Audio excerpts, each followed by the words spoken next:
Buenas tardes. Buenas tardes. ¿Se me escucha? Sí, profesora. Ay, perfecto. Bueno, vamos a dar comienzo a nuestra segunda mesa. Nuestra segunda mesa titulada La conformación de las iglesias nacionales americanas tras el triunfo de los procesos de independencia. Esta mesa va a ser moderada por nuestra compañera Solange Leonor Salles de la Universidad de San Francisco, Javier de Chuquisaca, Bolivia.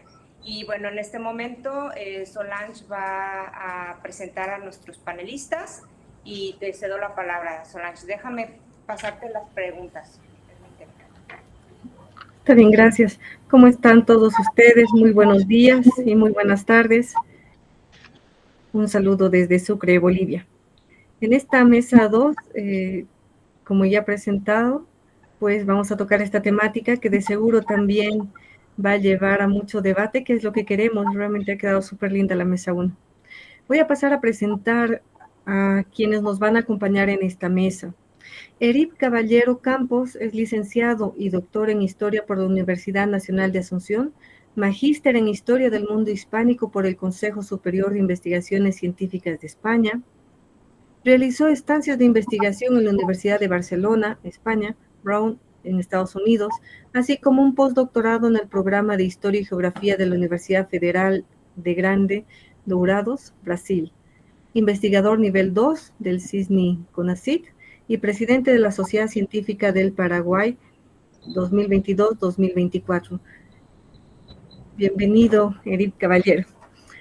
También vamos a tener en la mesa a José Edgardo Cal Montoya, quien realizó sus estudios de doctorado en Historia y Estudios Humanísticos en la Universidad Pablo de Olavide de Sevilla y de postdoctorado en Historia Moderna en la Universidad de Valladolid. Ha centrado su labor de investigación en la historia política de Guatemala del siglo XIX y en el desarrollo de la historiografía e historia intelectual de Guatemala de los siglos XIX y XX. Actualmente es catedrático de Historiografía de Guatemala y coordinador del Instituto de Investigaciones Históricas, Antropológicas y Arqueológicas en la Escuela de Historia de la Universidad de San Carlos de Guatemala. Por último, presentar a Mariana Terán Fuentes, que es licenciada en Sociología de la Benemérita Universidad Autónoma de Aguascalientes, maestra en Estudios Étnicos y del Lenguaje del Colegio de Michoacán y doctora en Historia de la Universidad Autónoma de Zacatecas. Sus proyectos de investigación se han centrado en la cultura política novohispana a través del estudio de los sermones y del culto guadalupano, del tránsito de las intendencias al sistema federal mexicano, de los primeros años del federalismo, 1824 a 1835, analizados a partir del caso de Zacatecas, así como de su continuación con la República Central. Además, ha recibido premios y reconocimientos como el primer lugar en la categoría de investigación histórica en el certamen internacional Gestas de la Libertad, convocado por el Gobierno del Estado de México. Pues bienvenida también a Mariana Terán, que nos acompaña en esta segunda mesa. A ver, permíteme que estoy aquí teniendo un problema técnico con la compartir. No sé por qué no me permite, no sé. Okay. Bueno, si no, poder. Es que tienes que abrir el. Ya está abierto. Y no te lo selecciono. Ahí lo vimos y se borró. ¿Lo viste? Ahí. Ay.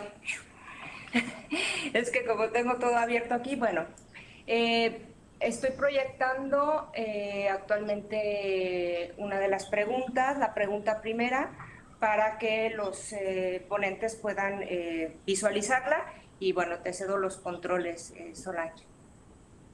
Está bien, muchísimas gracias.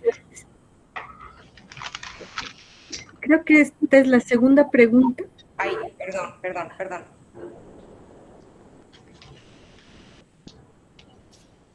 ¿Ahí la estás viendo? ¿Sí? Sí. La segunda, no la primera. Es que no sé.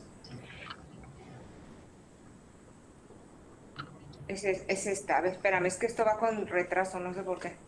Ok, no hay problema.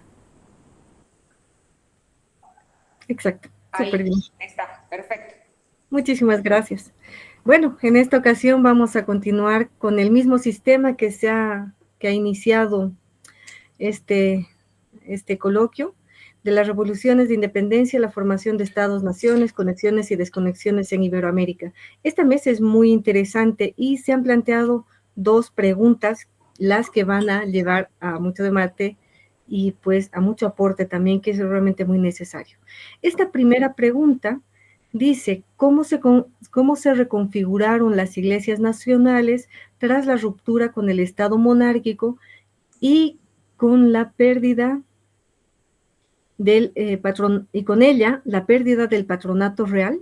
Esta es la primera pregunta que vamos a pedir a los panelistas que nos respondan en el mismo orden de presentación para esta primera pregunta. Y ya para la segunda vamos a ir en viceversa. ¿Ok? Entonces vamos a ceder la palabra primero a Erip Caballero Campos, por favor, para que nos pueda responder la pregunta, y solamente recordar que cada uno de ustedes va a tener 10 minutos para responder esta primera pregunta. Muy bien, muy buenas tardes para los que están en España, muy buenos días para los que estamos de este lado.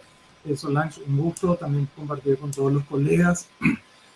En el caso del Paraguay, con respecto a esta pregunta, tiene una particularidad.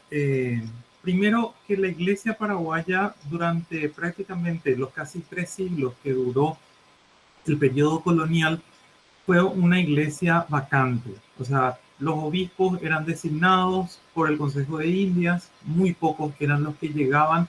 Recién a fines del siglo XVIII hubo una cierta regularidad en el ejercicio por parte de los obispos de tomar su sede y encargarse de gobernar a la iglesia paraguaya. Entonces esa es una primera característica de que siempre estuvo manejada por vicarios, por provisores que eran designados por estos obispos que no venían a asumir su papel su papel como jefes de la iglesia.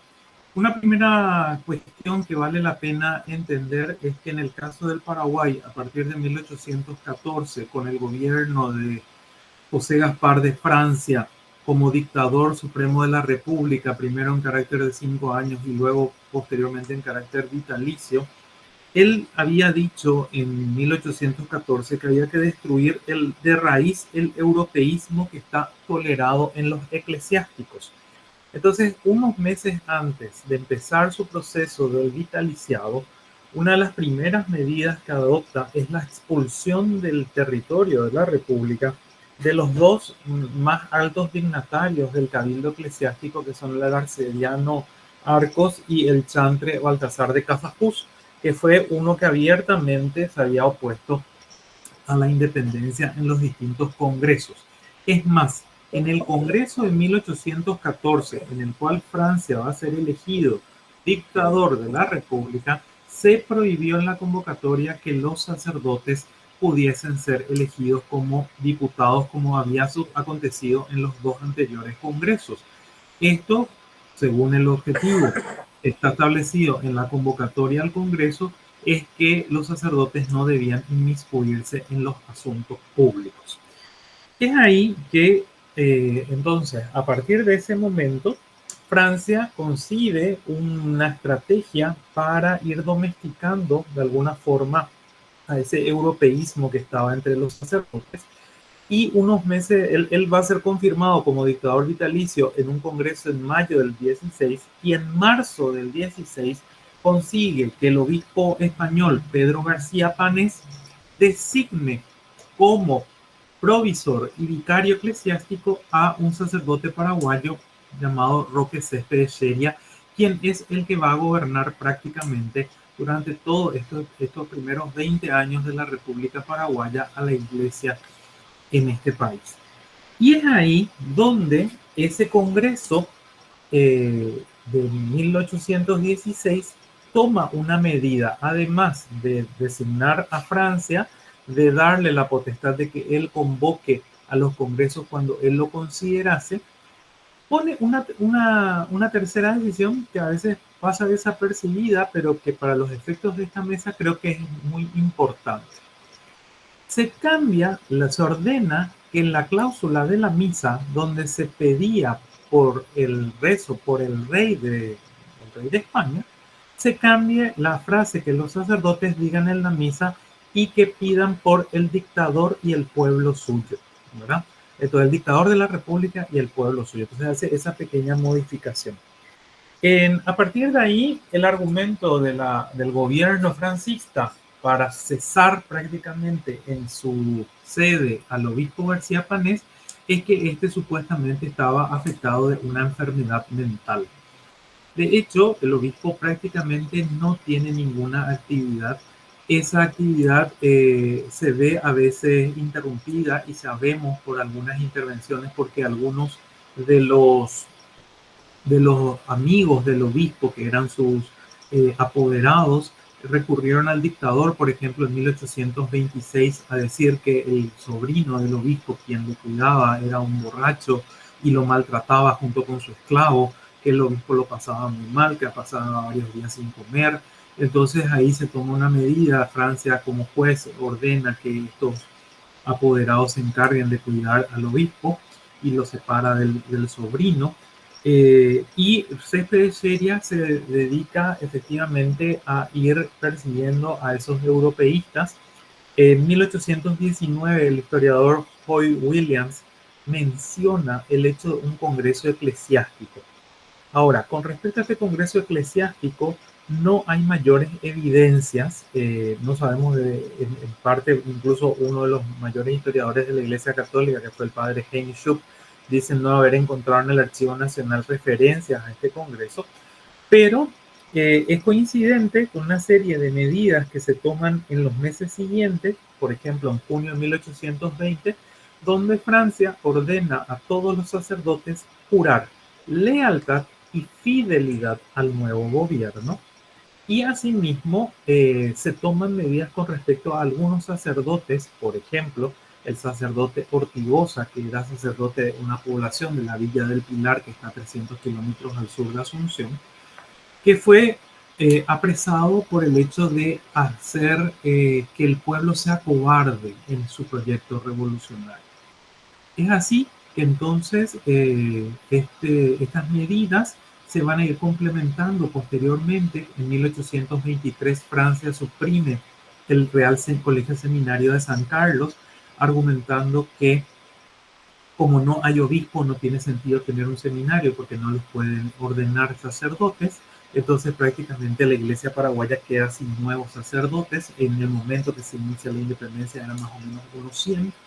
Al año siguiente suprime las comunidades religiosas. En Paraguay teníamos 3 comunidades religiosas, la de los franciscanos, la de los mercedarios y la de los dominicos.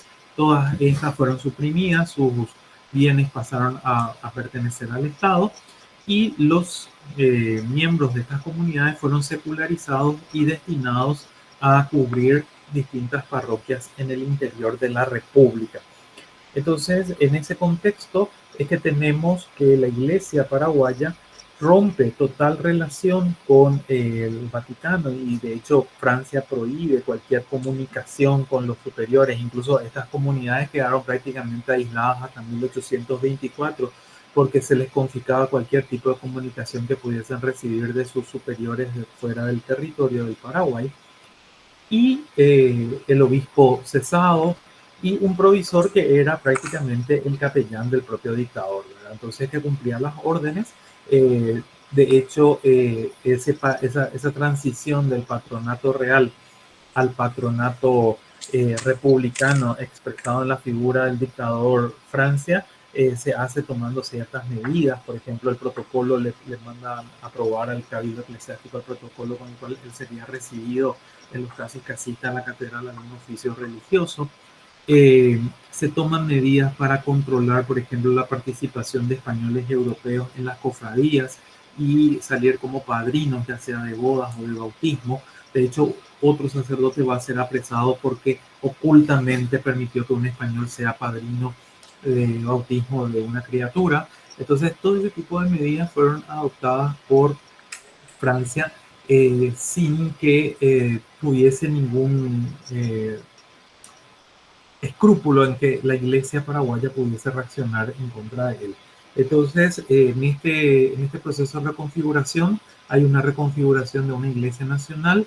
La reconstrucción de los lazos de la iglesia paraguaya con el Vaticano y con la Santa Sede, en el caso no era el Vaticano, era con Roma, la Santa Sede recién se va a reconstruir con el segundo consulado tras la muerte de Francia, donde se van a enviar notas al internuncio que estaba en Río de Janeiro para que el Papa designe a un nuevo obispo, en este caso el primer obispo paraguayo, Basilio Antonio López, quien va a ser el que va a reorganizar nuevamente a la iglesia paraguaya, ¿verdad? Entonces, en ese sentido, para ir terminando y cumpliendo con el tiempo, podemos decir que efectivamente Francia, así como con el resto de los ámbitos de la sociedad paraguaya, logró controlar cualquier tipo de reacción en contra del proceso independentista y de su propio gobierno que pudiese surgir en la iglesia paraguaya.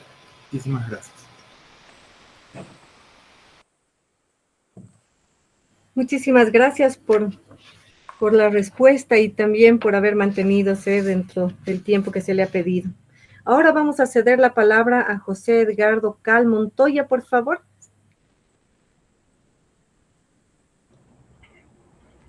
Muy buenos días, colegas. Saludos desde Centroamérica y agradezco esta posibilidad de hablar de este tema tan interesante, pero tan complejo a la vez, sobre todo porque cuando estamos hablando de reconfiguración de iglesias nacionales, si bien encontramos unas tendencias generales, la gran problemática de este periodo es que tampoco se puede generalizar. Y si tocamos el caso de Centroamérica, vamos a encontrar una situación bastante divergente, ¿verdad? Con la que muy bien nos ha expuesto el colega Eric Caballero, ¿no? Y en el caso de la Iglesia Católica en América Central, creo que hay que entender una cuestión muy importante, ¿no? Y es que generalmente el clero de la región centroamericana tuvo una actuación que en algún sentido no difiere mucho de lo que pasó en el resto, ¿verdad?, de la realidad americana. Pero por otra parte, vamos a decir que también la respuesta del clero cuando ya se inician todos estos procesos de cambio político, más o menos hacia 1808, tiene una respuesta que vamos nosotros a denominar como pasiva, ¿no?, a lo que en aquel momento está sucediendo. ¿Por qué razón? Porque a pesar de que hay dos tendencias tan opuestas en este tema, una de un arzobispo como Ramón Casaus, que es absolutamente realista, ¿verdad?, y de otro sector del clero como José Matías Delgado, que hablaba ya de la independencia absoluta, de la creación de la arquidiócesis de San Salvador, coincidían en dos cuestiones muy importantes en esta transición que estaba empezando a darse. El clero, sobre todo en aquel momento, coincidía en dos puntos muy importantes, y ese punto era el primero, una reforma, ¿no?, del régimen monárquico. Esa fue una primera cuestión en la que había, digamos, un consenso. Y número dos, en la reforma política de este sistema absolutista también está la idea de que al no haber rey, la soberanía pasaba al pueblo. Entonces, esto es algo muy interesante en las tendencias del clero, que tenían, ¿verdad?, esas tendencias muy, muy divergentes, pero al mismo tiempo también tenían como coincidencia rechazar la presencia de Bonaparte y considerar que la soberanía ante la falta de rey estaba en el pueblo. ¿Qué pasa cuando se habla de la configuración de una iglesia nacional? Bueno, al principio hay que decir de que una gran parte de los obispos que había en Centroamérica habían sido nombrados por el rey. Entonces, por esa razón, su consideración del constitucionalismo gaditano, al principio, como bien dicen algunos colegas, fue tentativa. Y después se fueron adhiriendo a ella progresivamente, hasta en el caso de Casaus, que era el más realista de todos, jura la Constitución de Cádiz. Pero posteriormente a esto vamos a encontrar de que va a haber una oposición a la independencia. ¿Por qué razón?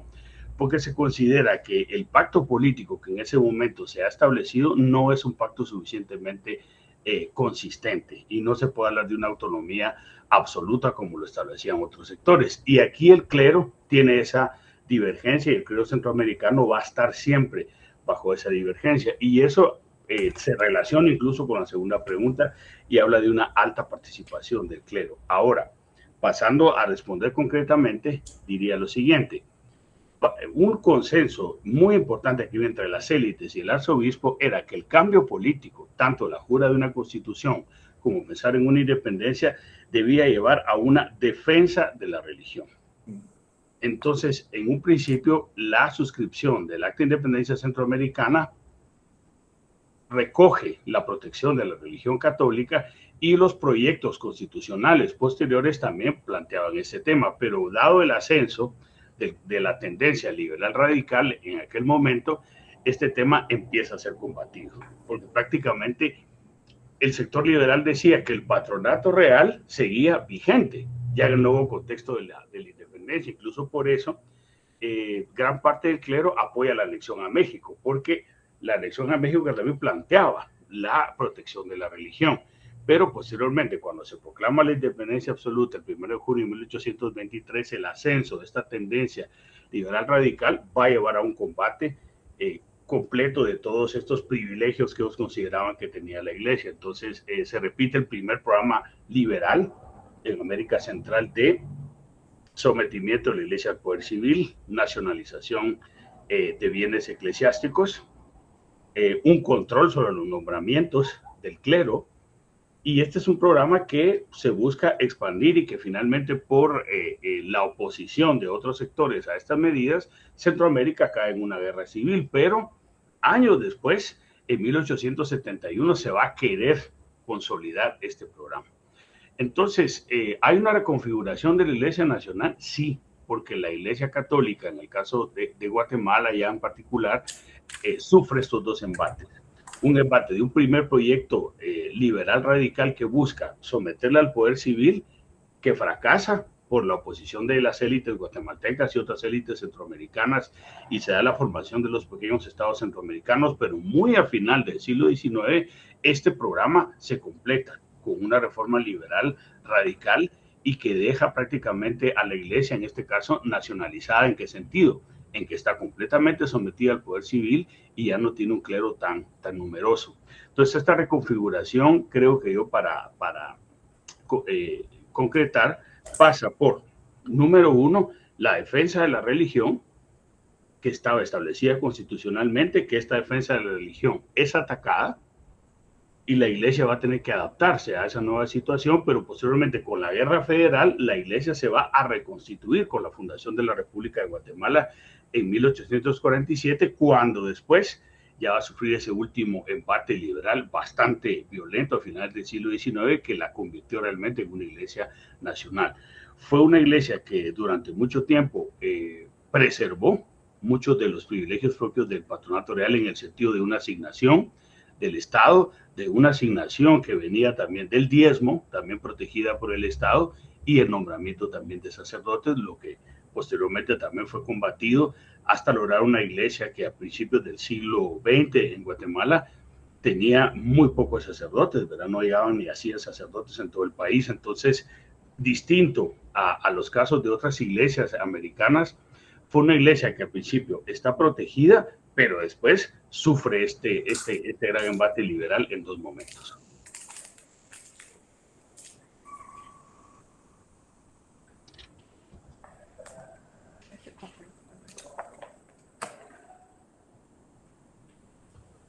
Mariana. ¿Le sigo? Sí. Ok. Muchísimas gracias entonces a José Edgardo Cal Montoya y también gracias por el tiempo que nos ha dedicado. Ahora vamos a invitar a Mariana Terán Fuentes, por favor. Sí. Muchas gracias. Primero quiero agradecer al Centro de Investigaciones Históricas de América Latina de la Universidad Jaume I y muy en concreto a la doctora Cristina Fonseca y a la maestra Irizami Rodríguez Ayol, que me hicieron la generosa invitación de participar en esta mesa al lado de los doctores Eric Caballero y José Cal. Entonces me siento pues muy honrada y muy agradecida por la invitación. Quisiera hacer más bien una reflexión general de la circunstancia mexicana respecto a la formación de la Iglesia Nacional y siguiendo mucho las propuestas historiográficas de Brian Conantun, quien a lo largo de su vida ha dedicado sus esfuerzos al análisis de la Iglesia, de las iglesias, de los procesos de secularización. Y bueno, pensemos en un arco temporal más ancho, más grande, que bien puede partir de 1812, que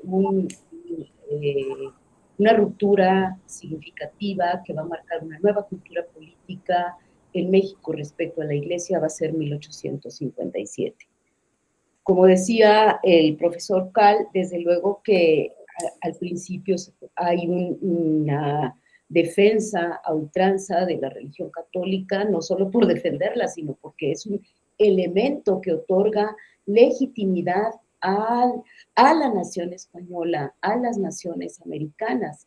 La legitimidad es algo que va a estar presente a lo largo de la folletería, de la prensa, de las ceremonias cívicas, sí liberalismo, hasta en tanto haya un respeto a la religión católica, que no se trastoque, que no se ponga en riesgo, que no entren, y aquí es muy interesante cómo pues las amenazas de la Francia impía, de los francmasones, de los masones, de las logias, van a estar ahí a la vuelta de la esquina. Entonces, a blindar primero a la monarquía, como la llama Chema Portillo, una monarquía antropológicamente católica, y después blindar a la religión una vez establecidas las independencias. Para el caso de la Nueva España, que consumará su independencia en septiembre de 1821, pues la primer garantía es la religión, o sea,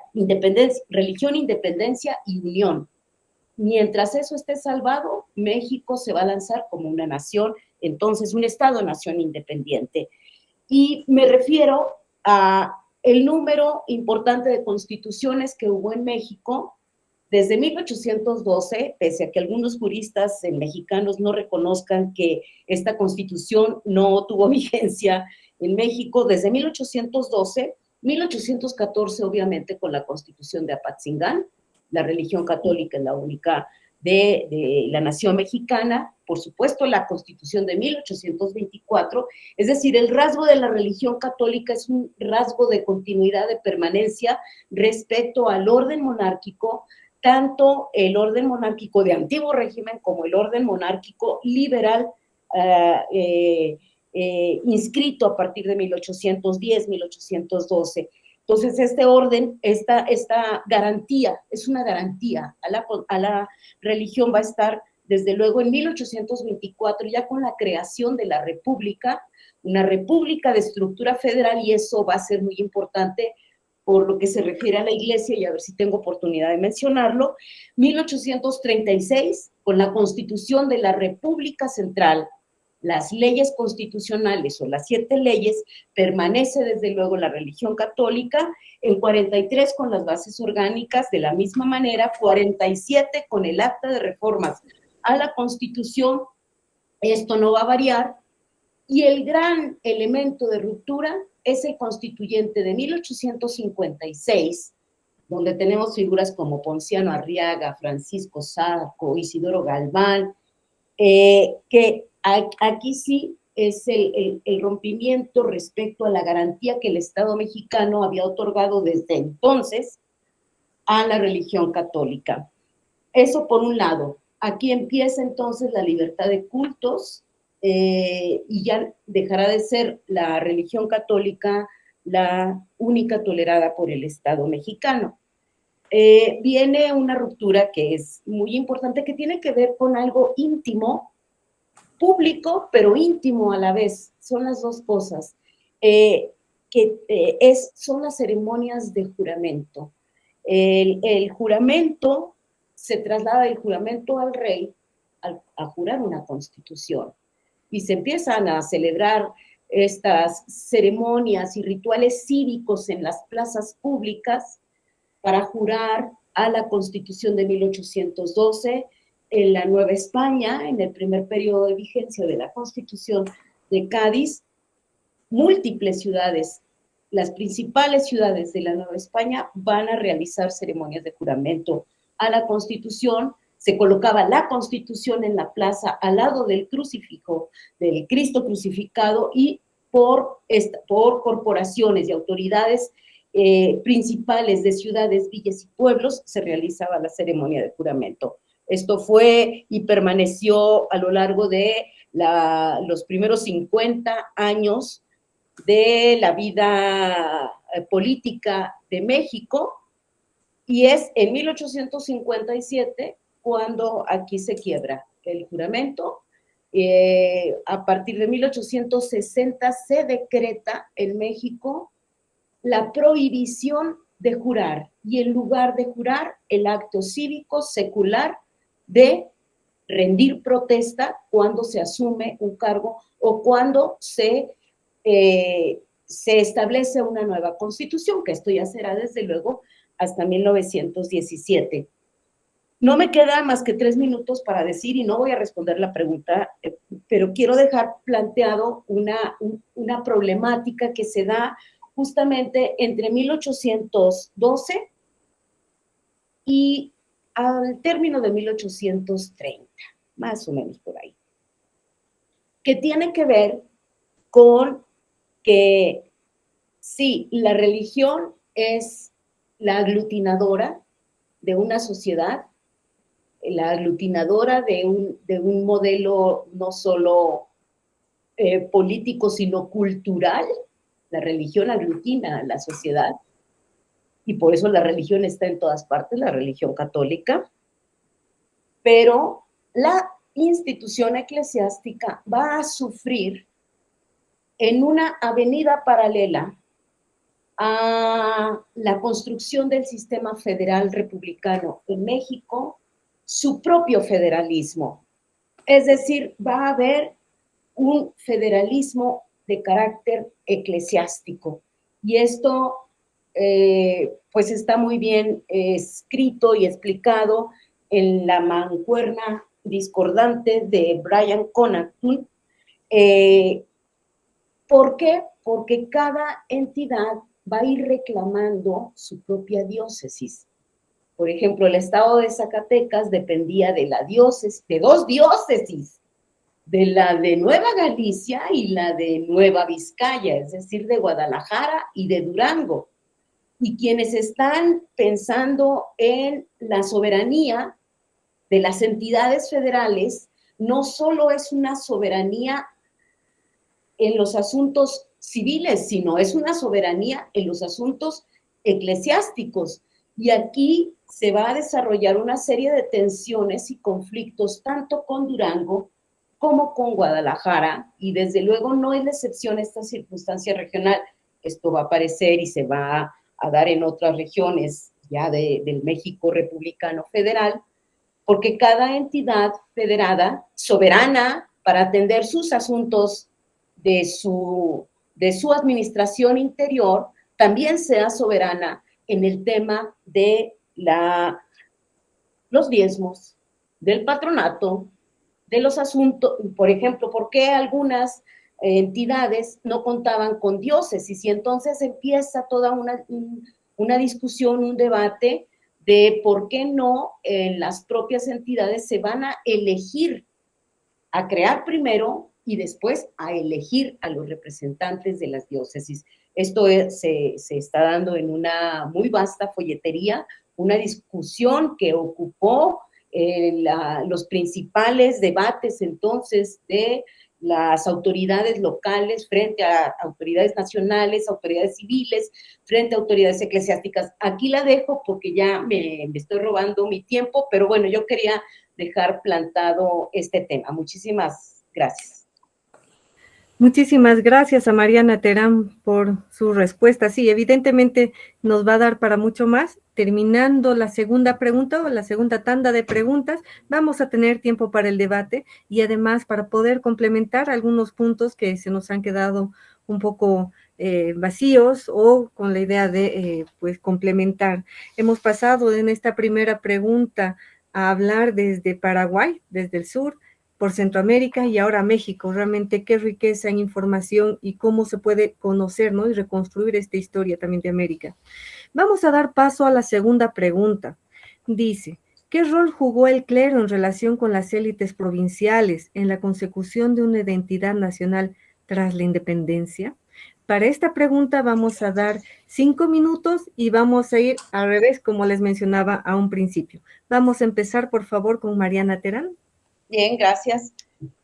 Perdón, ¿cuánto tiempo tengo? ¿Ya se me barrió? 5 minutos. No, gracias, Solange, gracias. Bueno, es muy importante que fijemos la atención en el papel que tuvieron los eclesiásticos vinculados con las élites locales y regionales para la construcción de un andamiaje, un nuevo discurso, nuevas prácticas a partir de la independencia. Y esto no quiere decir, o sea, sí es nuevo, pero en realidad descansa en una tradición centenaria, para el caso de la Nueva España, de los viejos rituales cívicos que organizaban las ciudades, las corporaciones, en particular los ayuntamientos capitales, en torno a las rogativas públicas, a los actos de acción de gracias, a qué pasaba cuando había epidemias, sequías, escasez de azogue para las regiones mineras. Bueno, había toda una estructura ritual, una gramática ritual que caminaba en un determinado orden corporativo por las ciudades para dar gracias o rogar porque lloviera o dejara de llover. Bueno, ese orden, esa estructura se va a recuperar una vez establecida la independencia, pero desde luego va a zanjar sus elementos de diferencia y va a implementar nuevos aspectos en el ritual republicano ya cívico, ¿no?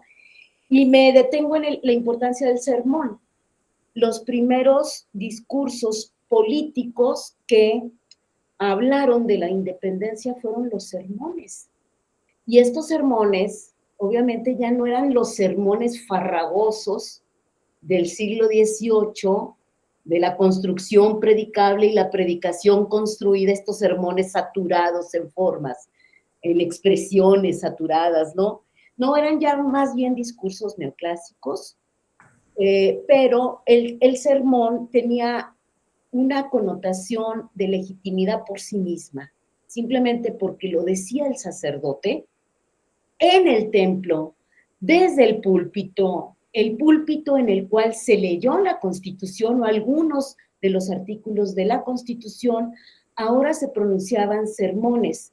Y la etiqueta, digamos, del sermón era sermones sacropolíticos. Y estos sermones sacropolíticos, que no los vamos a ver en el siglo XVIII, mucho menos en el siglo XVII, van a ser sermones que van a hablar del tema político, del tema de los 300 años de ominosa esclavitud, del tema de la importancia que tuvieron los Iturbides, los Celestino Negretes, para el caso de la Nueva España, del Imperio Mexicano, y para la conformación de una nueva nación.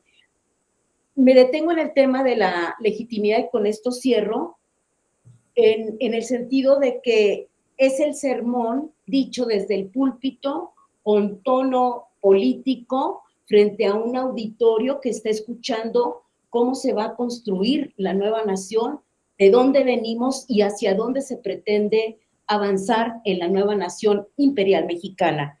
Es, en ese sentido, un proceso muy interesante de sacralizar lo cívico. Ya después, los sermones dejarán su paso, digamos, en esta coreografía simbólica, cívica, ciudadana, y entrará ya propiamente la oración patriótica o el discurso cívico republicano. Muchas gracias. Muchísimas gracias. Vamos a dar la palabra a José Edgardo Cal Montoya, por favor. Muy bien, esta es una pregunta que da para mucho, sobre todo que en el caso centroamericano el rol que juega el clero en la consecución de una entidad nacional está directamente relacionado con la representación política, una alta representación política que se registra en la participación del clero desde este periodo de 1810, que inicia los primeros levantamientos en El Salvador, hasta la consecución de la independencia en 1821. Incluso Robert Holden en su conocido estudio sobre la iglesia de Guatemala en el periodo independentista, publicado en esta compilación que se hizo sobre la iglesia durante las independencias americanas, muestra claramente una participación de un 33 a un 55% de miembros del clero en todos estos procesos.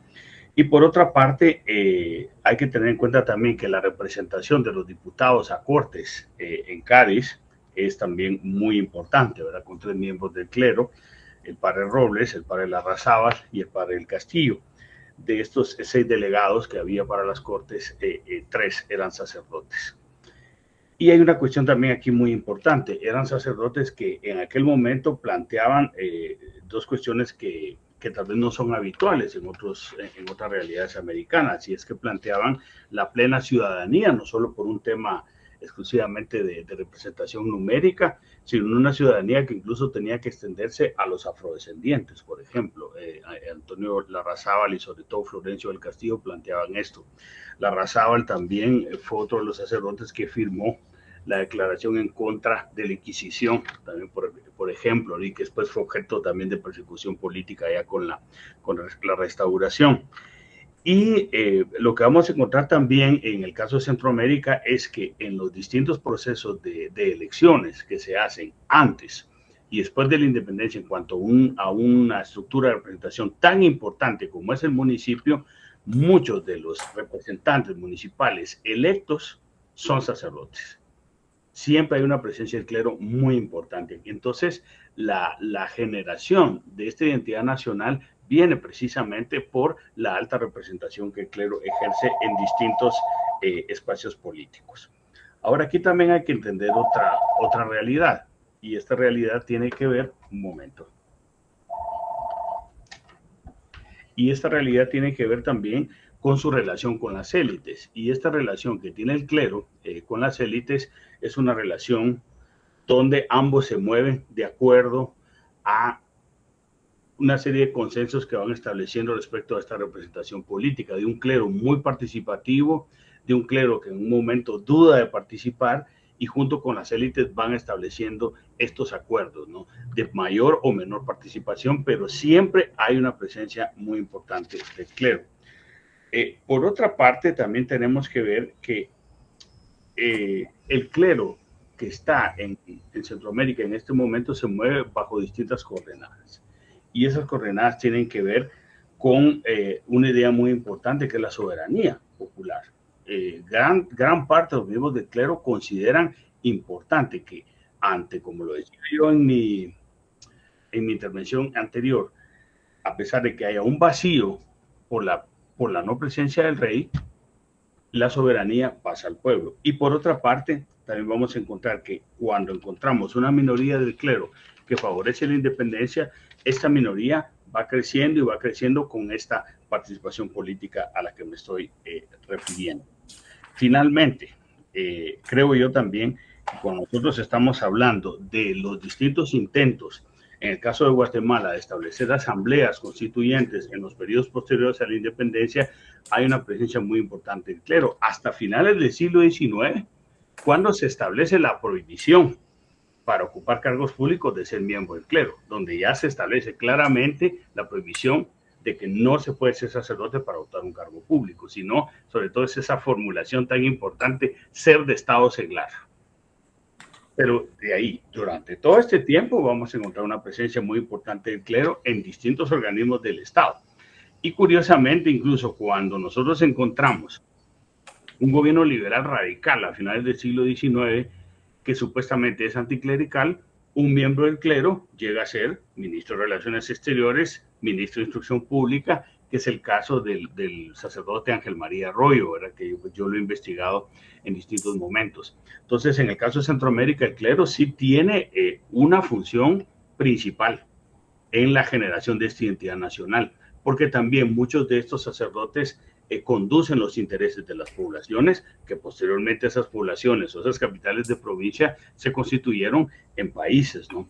Y en el caso de los sacerdotes Robles, Larrazábal y el Castillo, también ellos tenían unas reivindicaciones de gobierno autónomo, ¿verdad? De las que eran en aquel momento provincias, ¿verdad? Costa Rica y Guatemala, como una reivindicación también propia, ¿no? Entonces el clero ejerce esa función, vamos a decir, de representación política, pero que esta conduce también la posibilidad de esa identidad nacional que se consolida posteriormente con la formación de los estados centroamericanos, con la finalización de la Guerra Federal hacia 1838.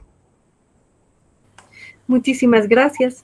Ahora vamos a ceder la palabra a Erip Caballero Campos, por favor. Muy bien, con respecto a esta pregunta, hay dos aspectos que valen la pena puntualizar. Una de ellas que José Gaspar de Francia había estudiado Sagrada Teología y tenía un doctorado en Teología en la Universidad de Córdoba. No tomó los hábitos, no se llegó a ordenar sacerdote, pero tenía una fuerte formación religiosa. Y eso se nota muy bien en su famoso catecismo patrio reformado.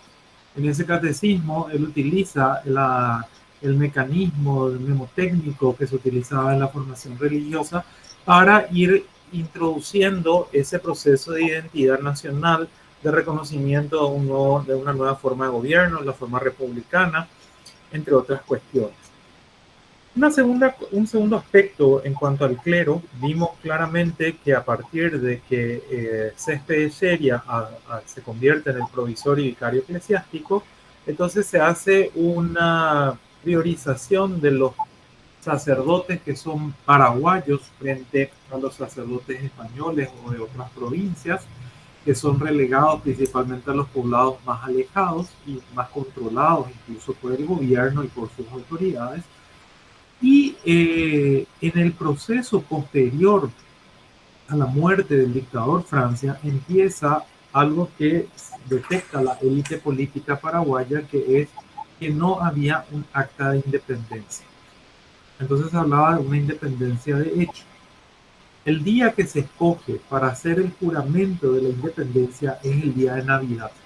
Entonces, en la mañana de Navidad del 25 de diciembre de 1842, se hace el juramento en todo el territorio nacional de la independencia paraguaya.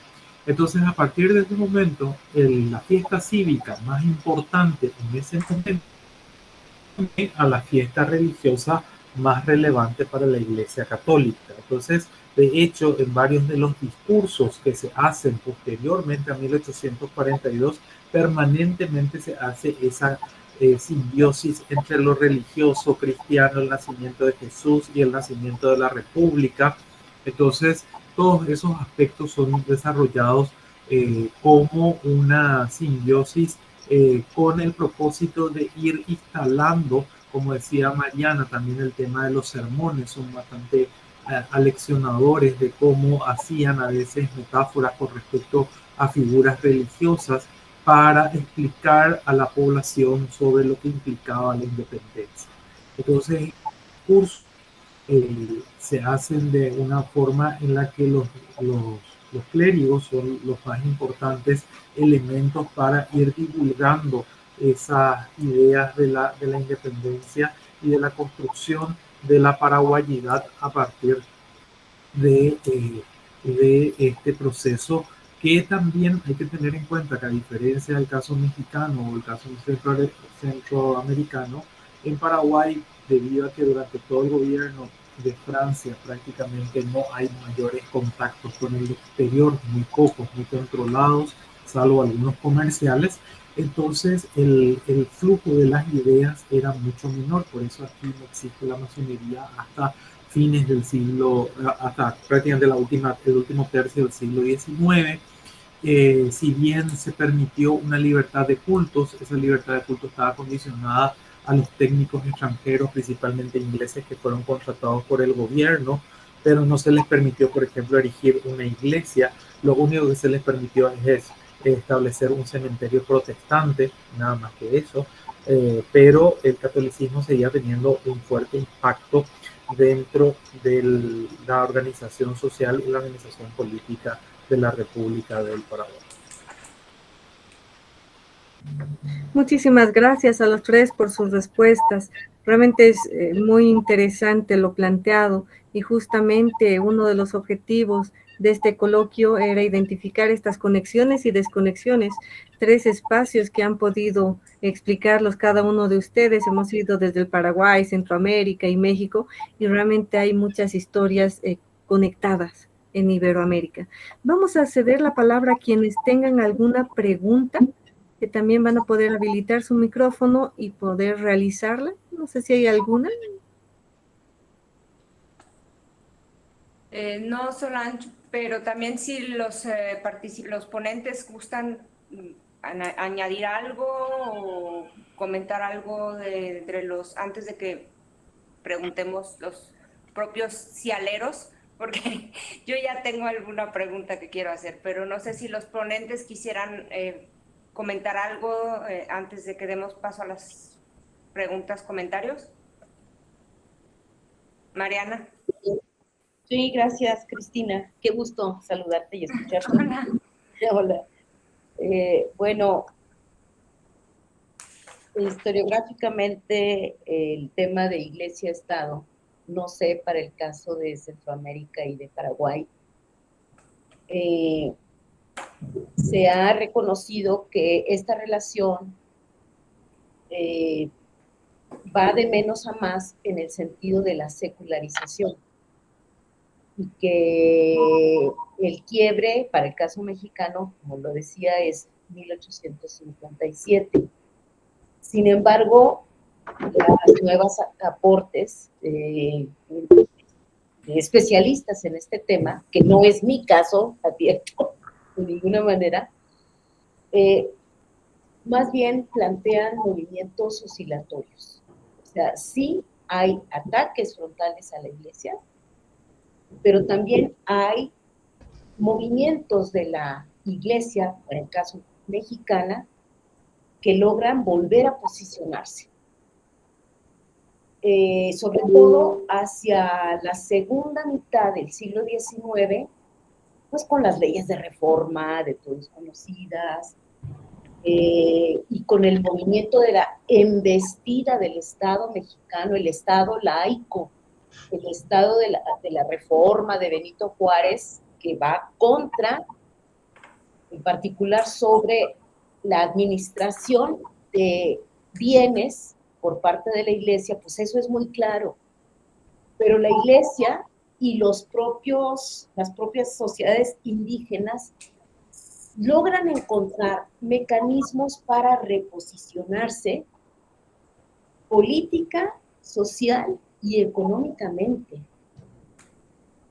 Un capítulo puede escribirse con 1917 y la Constitución, que prohíbe a la iglesia ser propietaria y solo los templos van a servir para el servicio del culto, pero ya no más propiedad eclesiástica sobre estos bienes de los cuales antes detentaba.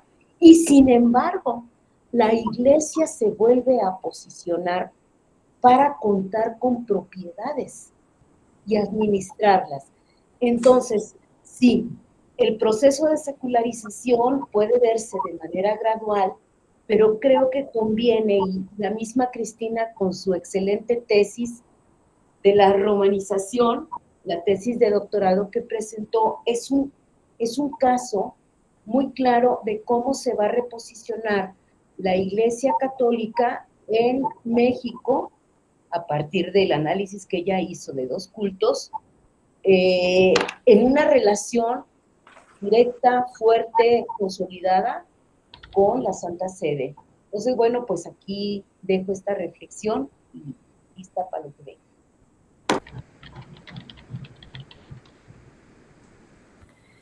Muchísimas gracias. Si alguno de los ponentes quiere también ¿Comentar algo? comentar algo, sí, gracias. Bueno, yo tal vez voy a referirme a algo a lo que se refirieron tanto Erif como Mariana, que es el tema de los sermones, que tal vez no le puse atención, pero que en el caso de América Central es muy importante también. Sobre todo de las ideas políticas también de este periodo, evidentemente se desarrollan desde el púlpito.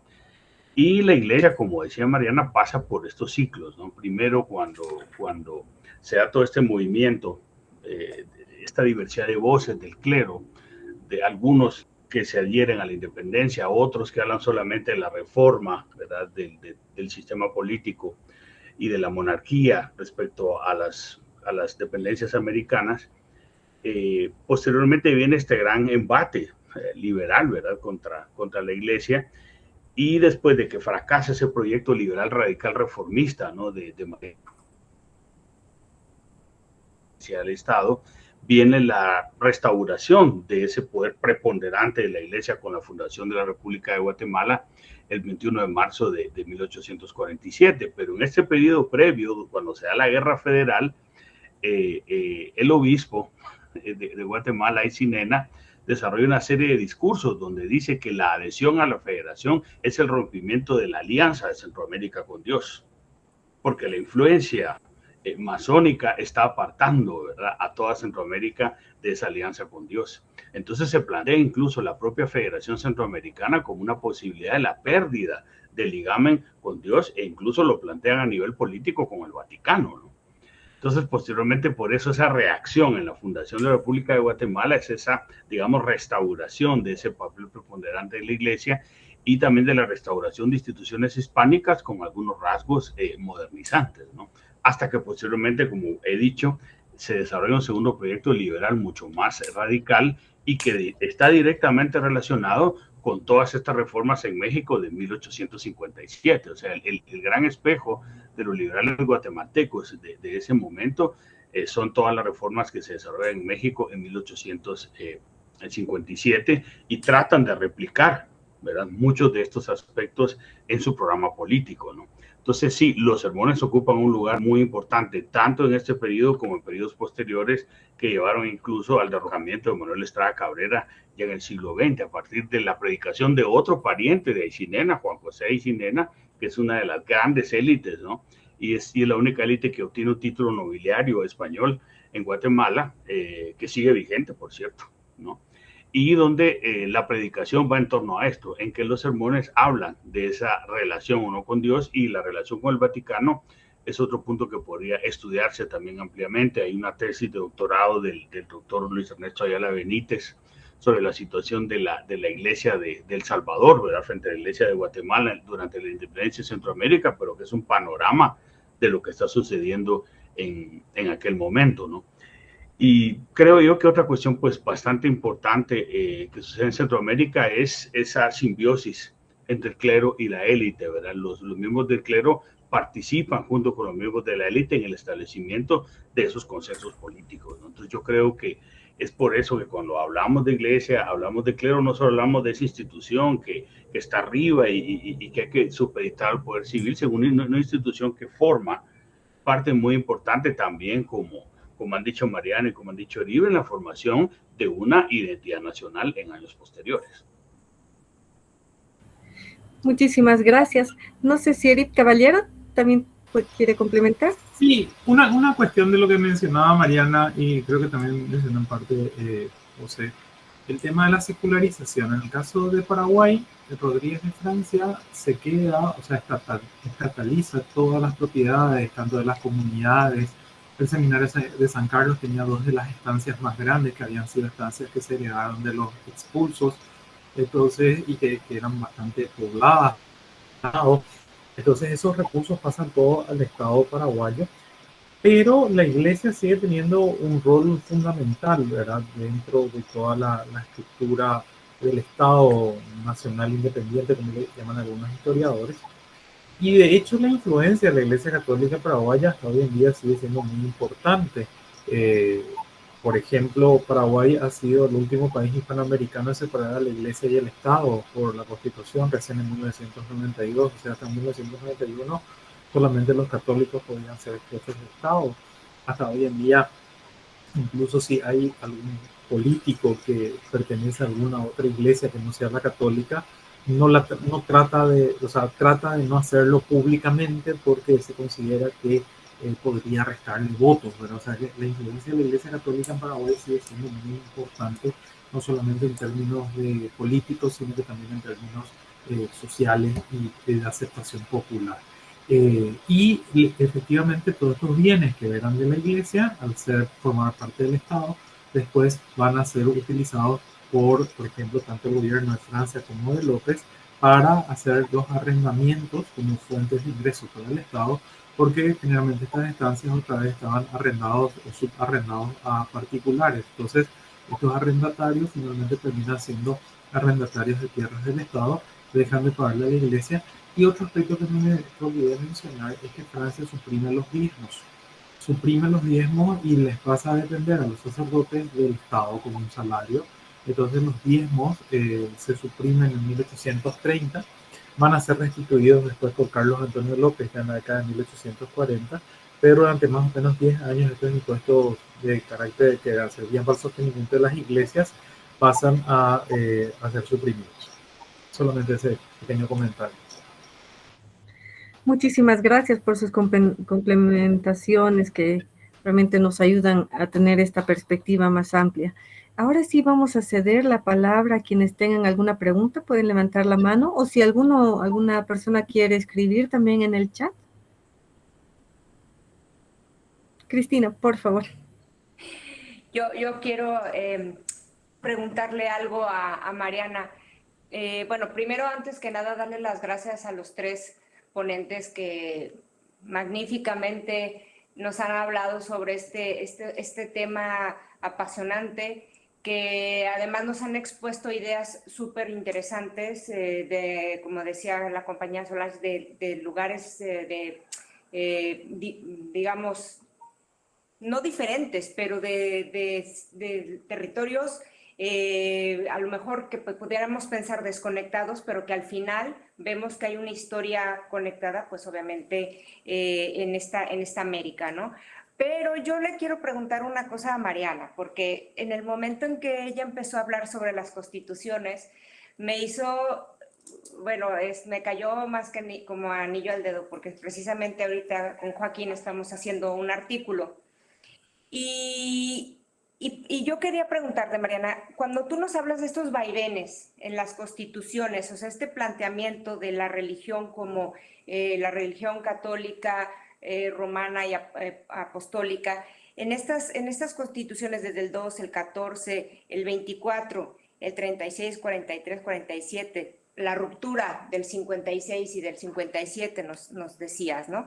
Pero yo analizando lo que he leído y un poco conectando con mi tesis, creo que seguía habiendo este espíritu de amenaza de lo que había sucedido un poco con la Iglesia Nacional en Francia. No sé si esto pueda suceder o pueda ser verdad lo que yo estoy pensando.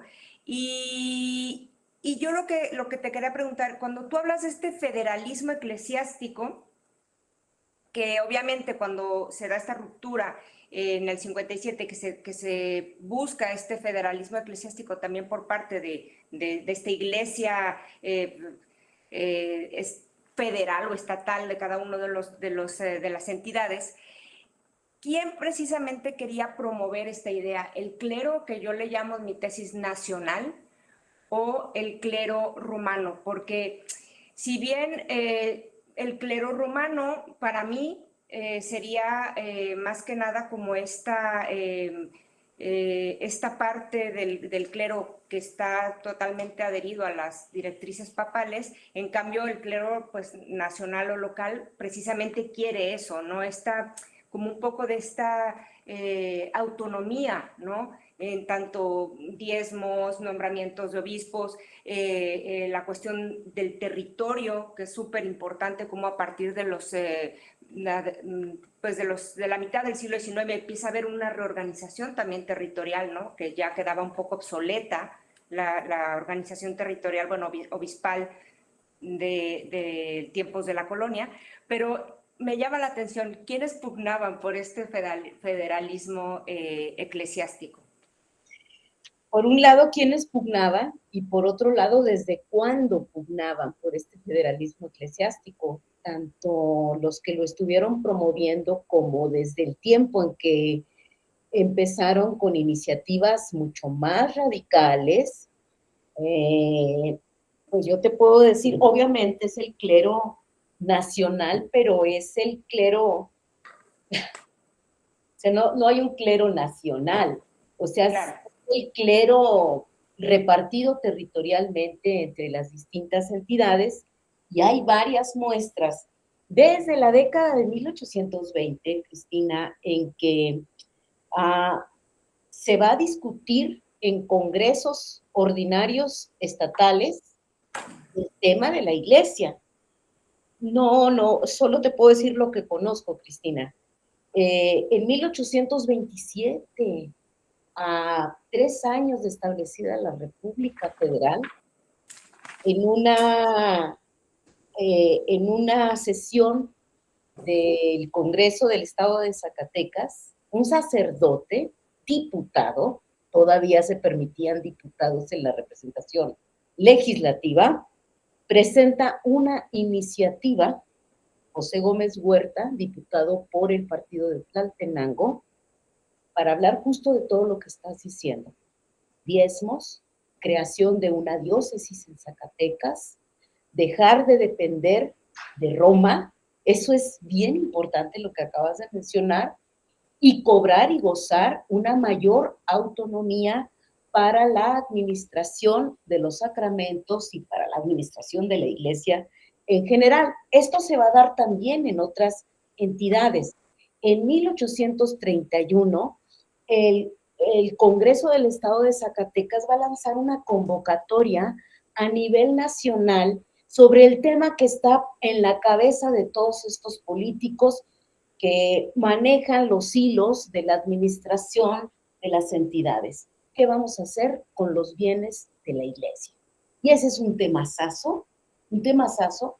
Quien va a ganar este concurso, me parece que uno de los jurados es Andrés Quintana Roo, pero quien va a ganar el concurso es José María Luis Mora, con su ensayo que súper estudiado sobre la administración de los bienes de la iglesia. Entonces, esto es desde la iglesia, la iglesia pues nacional, no, como que no me calza, pero es la iglesia que está puesta en las entidades, la que está teniendo pues estas iniciativas de mayor autonomía, de irse desgajando de diócesis tan extensas en términos territoriales para manejarlo en casa, en lo local, ¿no?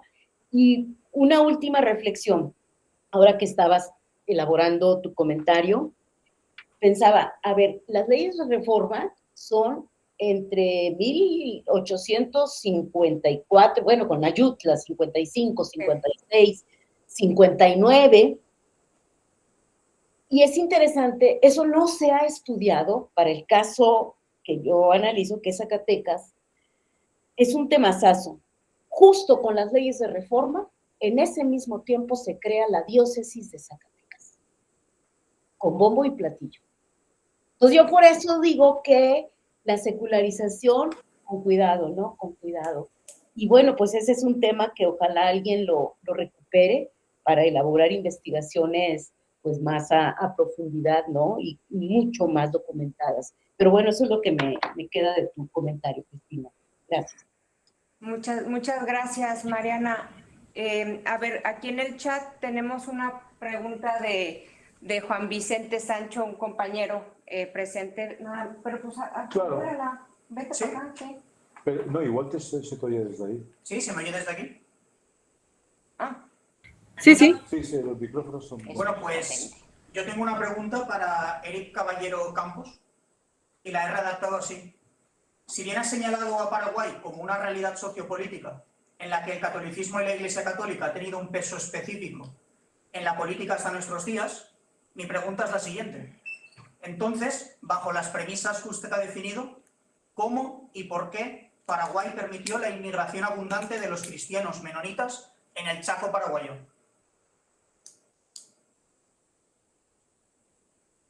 No sé si Eric me escucha. Bien, en el caso de los menonitas, ellos son una comunidad que se instalaron en una región bastante aislada. Hoy tienen mucho más contacto, ¿verdad? Siguen siendo una minoría. Es un grupo que comercialmente hoy tiene mucho más impacto de lo que tendría hace 50 años. Hoy incluso ya instalaron empresas acá en Asunción y en otras ciudades del país. Pero es un grupo que actúa generalmente muy cerrado, ¿verdad? Ellos tuvieron sí una presencia política muy fuerte justamente con el gobierno de Nicanor Duarte Frutos del 2003 al 2008, que fue un gobierno, Nicanor Duarte Frutos profesaba la religión menonita, aunque oficialmente nunca lo hizo, ¿verdad? No lo hizo públicamente, que él siempre decía que su esposa era la de esa religión, él la acompañaba nomás. O sea, nunca asumió públicamente que él pertenecía a esa fe. Y esa fue la única sí, injerencia fuerte que tuvo el, el grupo menonita, tanto a nivel político que en términos nacionales, ¿verdad? Pero ellos están, o sea, están a casi 500 kilómetros de Asunción. Hoy la ruta está asfaltada hace 30 años, pero antes eso era una zona sumamente aislada. De hecho, por eso ellos escogieron estar ahí, para no tener contacto con la gente.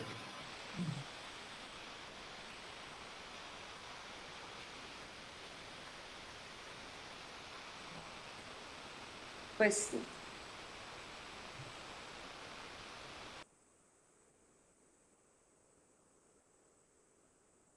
¿ya no se escucha? No sé si se escucha. Adelante, Solange. Ahora sí se escucha. No tenemos más preguntas en el chat. No sé si alguien más de CIAL quiera preguntar algo.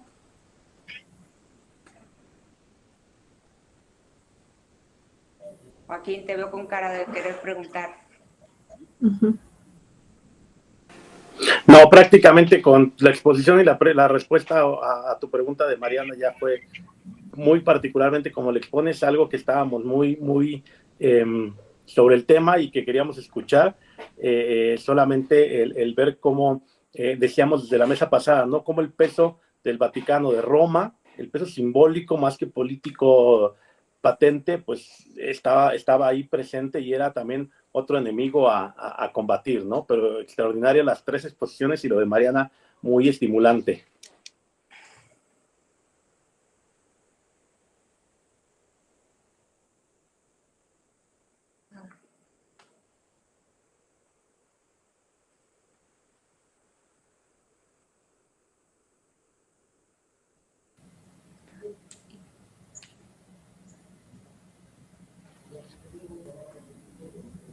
Pues, Hola, ¿me escuchan? sí. Sí, ya, ok. Bueno, sí, gracias Joaquín, gracias a todas las personas que nos han acompañado. Evidentemente esta mesa nos lleva a muchas reflexiones y a nuevas investigaciones, como también han propuesto los panelistas. Tomar en cuenta, ¿no?, esta idea de lo católico, lo romano, toda esta idea de la llegada de la Iglesia o cómo se ha ido acomodando, ya sean con estos sermones sacropolíticos que mencionaron, o las prohibiciones, o las juras, ¿no?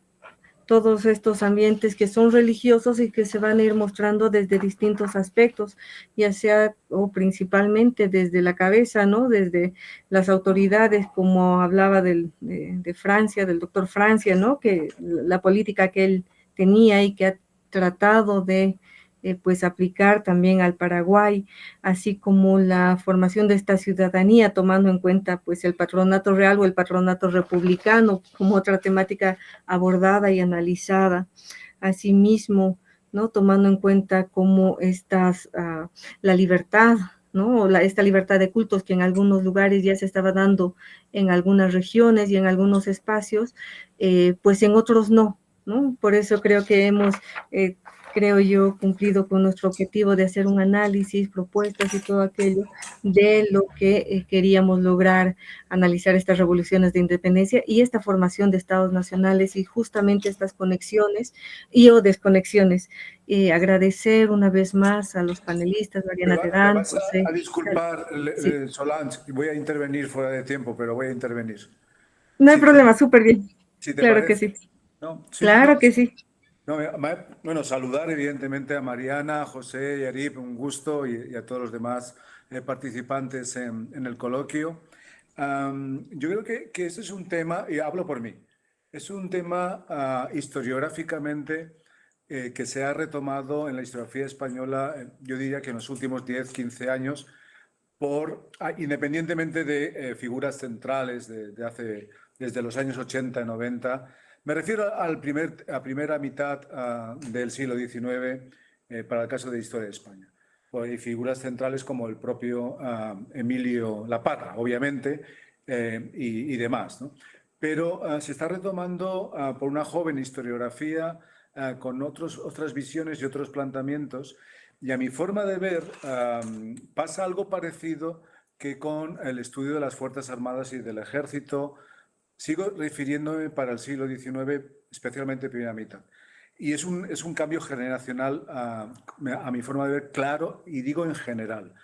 Son dos temas que para los que estudiamos o nos formamos en los años 80, es decir, finales de la transición española y principios de la democracia, el tema del ejército y el tema de la religión o de la iglesia eran temas pues no demasiado atractivos, entre otras cosas porque habíamos nacido en una dictadura militar nacional católica. Y estudiar a los represores, tanto ideológicos como ideológicos religiosos, y a los militares que formaban parte de la misma estirpe, pues no era muy atractivo en general. Yo creo que eso ha cambiado afortunadamente en nuevas generaciones, menos prejuicios y un largo etcétera, y se están llegando a unas conclusiones historiográficas, me parece, de gran valía.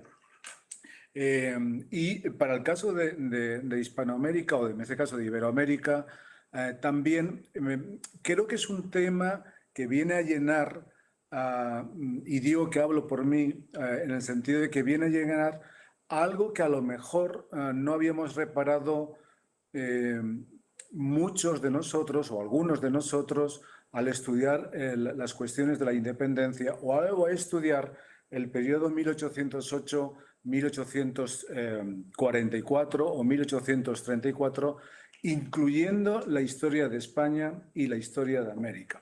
Y lo digo por una cuestión. Nos hemos parado especialmente en la década de los 2000 a plantear, yo creo que de un reflujo obviamente de una nueva historia cultural que nos llegó a plantear cuestiones de ciudadanía, de voto, de constitucionalismo y de representación y un largo etcétera. Eso lo sabemos. En el contexto de las independencias y sobre todo quedándonos, a mi forma de ver, en aquellas conmemoraciones de los bicentenarios de 2008 y 2010 y 2011 y poco más, en los años 10 y en la década de los 10. Ya sabemos que en esta década de los 20 y en un reflujo historiográfico, en este caso tirado desde especialmente, no solamente por los bicentenarios celebrados o no celebrados de México, muy celebrados de Perú, pero ahí se quedaron, pero sí de ese reflujo de un trienio constitucional más hispano que nunca y más mediterráneo que nunca.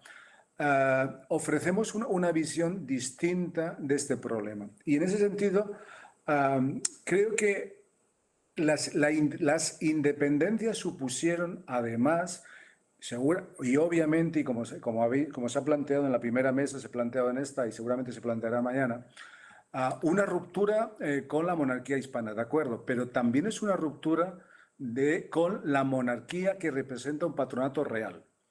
Y eso se ha tenido en cuenta de una forma magistral, pero me parece que aislado, porque el planteamiento que estaba diciendo Erip, el planteamiento que estaba diciendo José para Centroamérica, la propia Mariana, los estudios de Brian Conant y un largo etcétera, supone que la independencia supone romper con, obviamente, con el rey, pero supone también, además, romper con el orbe católico. Y ese orbe católico está, utilizando la palabra que ha citado Mariana de Brian Connaughton, con una mancuerna con el papado. Entonces, en toda esa cuestión, y por supuesto hay una ruptura política, una ruptura económica, una ruptura internacional, y con las diversas interrelaciones, pero decididamente es una ruptura católica, pero no religiosa.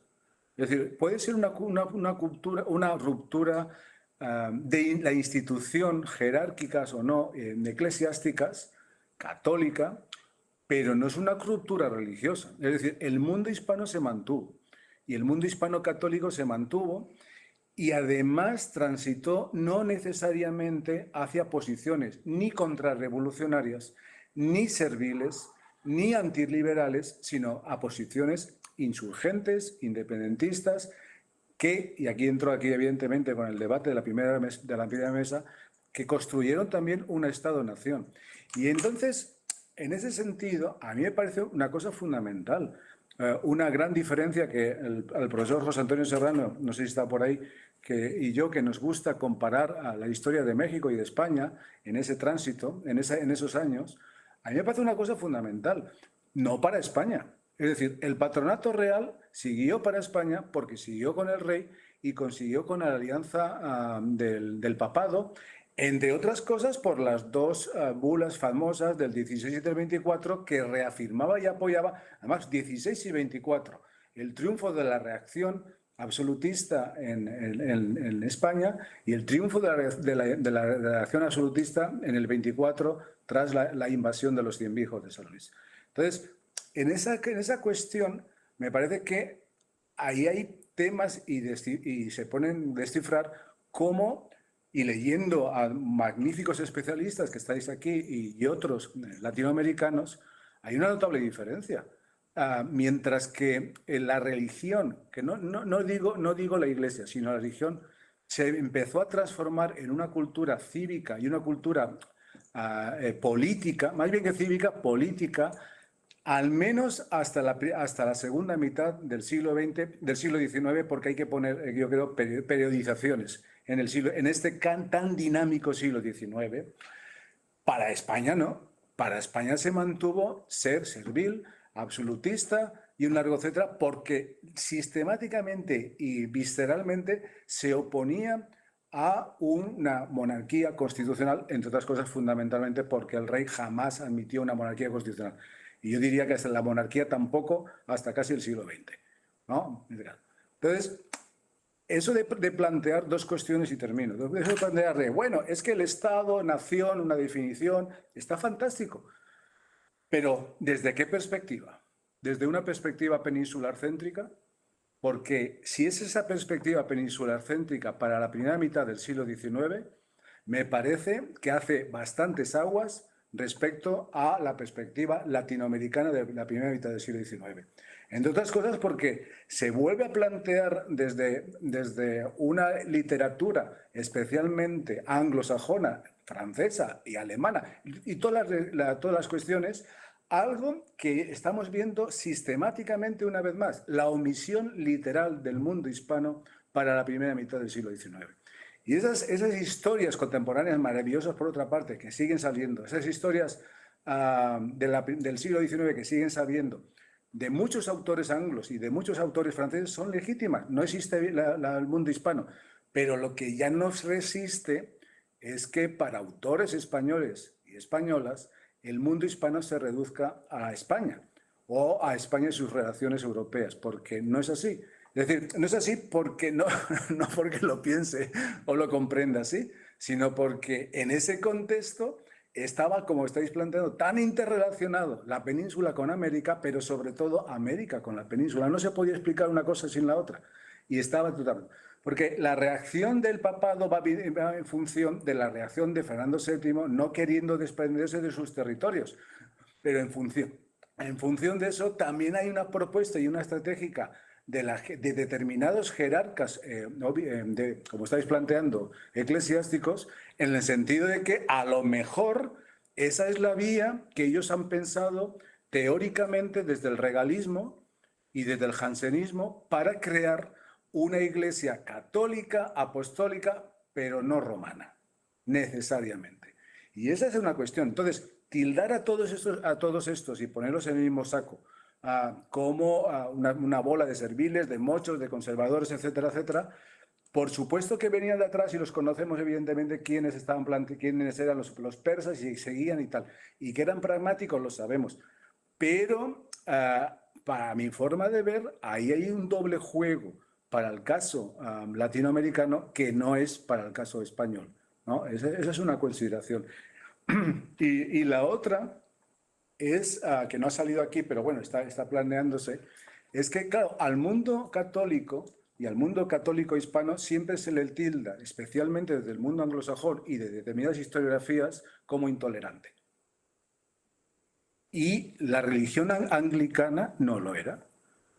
Y el protestantismo, por ejemplo, en la creación de los Estados Unidos, no lo era. Y un largo etcétera. Es decir, ¿por qué sigue pesando una sospecha sistemática en que las propuestas liberales, católicas y hispanas, las propuestas constitucionales, católicas, apostólicas y romanas, sean un sistema conservador necesariamente, y las propuestas anglosajonas sistemáticamente sean algo progresista, algo liberal y un largo etcétera? Bueno, empecemos a analizar y a comparar estos mundos, porque tan intolerantes eran los protestantes, o mejor dicho, tan intolerantes eran muchas sociedades protestantes como las católicas, en el sentido que no permitían otro culto, ¿no? En esa cuestión. Entonces, y termino en esas cuestiones, ya el traído y llevado artículo 12. Porque el traído llevado del artículo 12 lo firmarían sistemáticamente esa corriente eclesiástica regalista, que lo que está diciendo es que no, por supuesto que somos católicos, pero no necesariamente somos, en este caso, papistas o lo queremos un patronato real, etcétera, etcétera. Y ahí está el caso, evidentemente, de cómo crece esa propuesta a lo largo de la pirámide del 19 y cómo, evidentemente, de diferentes formas, luego el Estado se laiciza y tiene sus diferentes, en este caso, acciones. Pero eso yo, a mi forma de ver, ya es otra fase. O sea, yo creo que hay que periodizar ese siglo XIX y ver que sí que hay bastantes concomitancias, ¿no? Me refiero a latinoamericanas.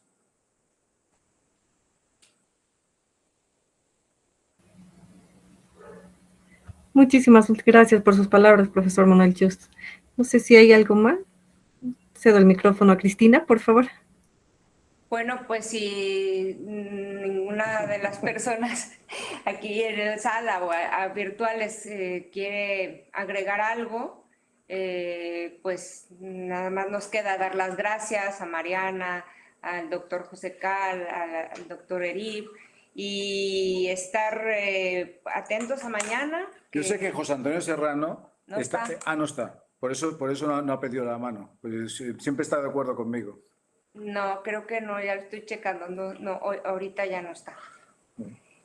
Pues nada más invitarlos a mañana, que es el mismo enlace. Estaremos a partir de las 4 de la tarde española, con 2 excelentes mesas, para seguir debatiendo, discutiendo sobre estos temas que nos trajeron a este coloquio, ¿no? Y pues eternamente agradecida por estas intervenciones. Mil gracias a todos, a todas. Hasta luego. Hasta luego. Muchas gracias, un gusto. Gracias. Hasta luego, buen día. Un saludo a todos, nos vemos mañana. Hasta mañana. Excelente tarde, noche. Igual, a ver aquí cómo lo cierro. Aquí cómo lo cierro.